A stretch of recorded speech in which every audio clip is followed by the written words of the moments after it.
It's rather when you put it on. You won't get off, David. But and suddenly it's a strange thing to do. And when I put mine on for the first time, I suddenly felt water coming around. I thought, this can't be right. But by the time we got around about there, I think, I'm sure this is not right. And of course, if you've got this thing screwed on top of you, you can't breathe. I mean, you can't even make yourself heard. Get it off me.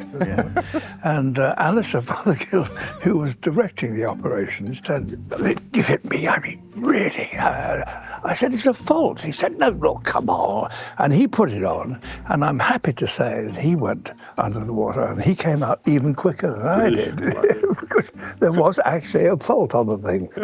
What they say. When you first went diving, we knew so little about the underwater world. Yeah. Was that not fascinating for you to be one of the first people to be able to talk about that and see it? Oh, yes.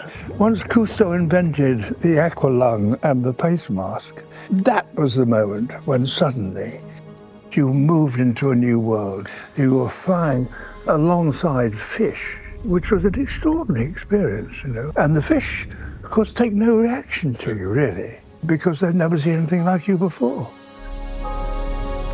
The underwater camera persons are fantastic.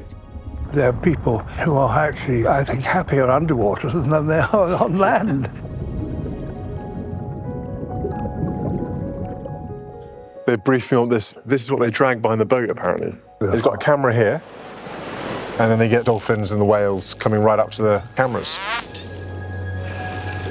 David, from what you've obviously seen over the years, what state would you say the oceans are in right now?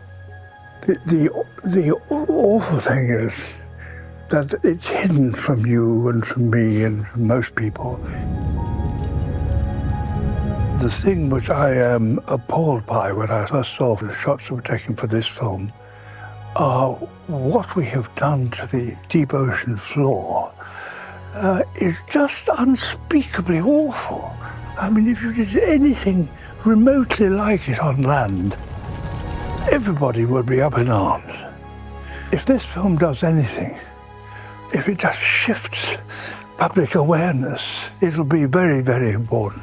And I can only hope that people who see it will recognize that something must be done before we destroy this great treasure. Definitely. What gives you hope? What inspires you? Have you seen any stories where you feel that there is hope that we can turn this around? What is heartening, really, is that we have the entree to people's front rooms. Yeah. Whole families sitting at home in comfort can actually suddenly see this coming up. Films like this can expose something new. And interestingly, David, do you reckon there are things down there we've never seen? Do you think there's things no human has ever seen before? Beyond question. Which I think is fascinating. Wonderful.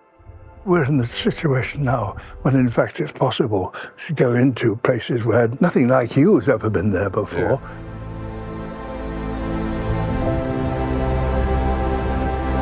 It's a huge privilege and excitement. It's a really optimistic, excitement sort of moment for the next generation. Yes. To be able to be bigger explorers and find more data and more research down there. That's right. The next 50 years will be incredible. Yes, very much so. Yeah. Well, thank you, David. Thank you. Lovely to chat to you. Thank you very much.